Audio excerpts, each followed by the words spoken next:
do you guys have some like rules that you use for how you use or implement processed foods? Because obviously everybody in here eats processed foods. So we're sitting here telling people right, whole foods, and that doesn't mean that all of a sudden somebody could take a picture of us, eating some processed thing out of a wrapper, right. and you would catch us in red-handed. Like, we don't do that. Yeah. Everybody in here, at one point, either in the day or for sure in the week, consumes some sort of processed food. So how do you reconcile that? You present, hey, this is the way to eat whole foods, yet you utilize processed foods.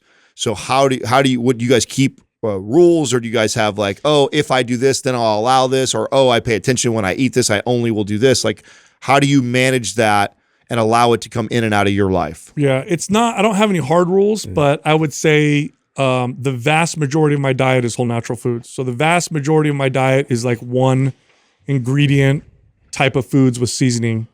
So I almost always never have a meal where it's ultra processed foods, especially not on a regular basis.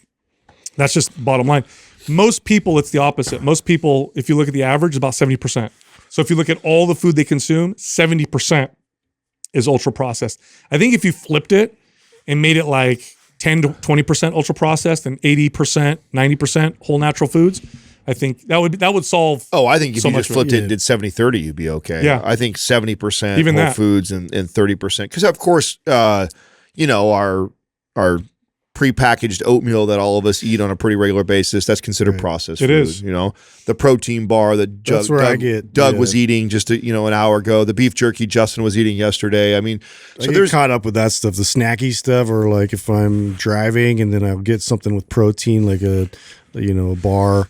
On my way, that's usually where it sneaks in, but it's sparing. Like, as long as it's in that sort of sparing category, and I pay attention to patterns more than anything of like what I'm doing constantly every day, because that's where it's like, okay, if this keeps coming up and it's sneaking its way in, I have to like address that and then make a different decision based off of that. That's a little more leaning to whole foods, but the main majority of my meals are usually whole foods. I set it up that way, and then that kind of just sneaks in every now and then. Yeah, that's kind of my thing, right? So I try and always make sure I get like either 3 to 5, because that's kind of the range of how many meals I eat in a day, whole foods. Like 3 to 5 of my meals are, prepared by Katrina and I, or I've bought it from somewhere that it's whole food, right? Steak, rice, or like I was eating earlier, beans and steak and tortillas and stuff like that. I'll do things like that.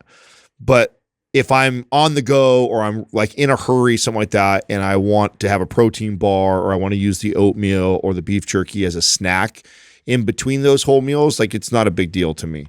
But what I want to stay away from is like processed meal followed by a processed meal. Like, to me, that leads to a really tough time with appetite control. Always.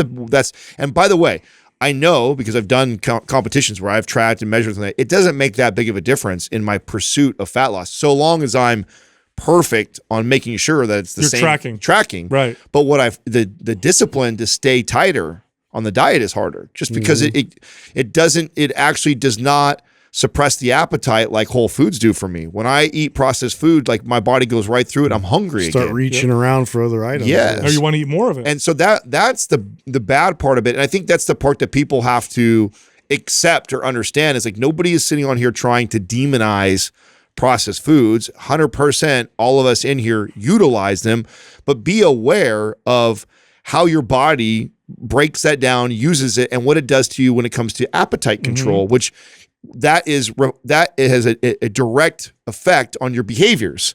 And we talk about behaviors all the time being like the number one thing that is going to cause you to gain weight or lose weight. And so if you're constantly consuming these foods that impact your behaviors, then you're naive to think that, oh, it's all equal. Yes, it is on a macro perspective in calories, but they're not all equal. I have a rule that if I am going to eat a processed food meal, that it's protein heavy. That's the one thing that I'll do, is I'll choose a protein heavy processed food, because protein by itself is more satiety inducing. That doesn't mean that the processed food isn't also still going to make me hungrier, But if it's a majority of protein, if it's a high protein, like a beef jerky stick or something. yeah, you're not gonna. You typically don't overeat that, right? Unless it's because of the protein content, type of deal.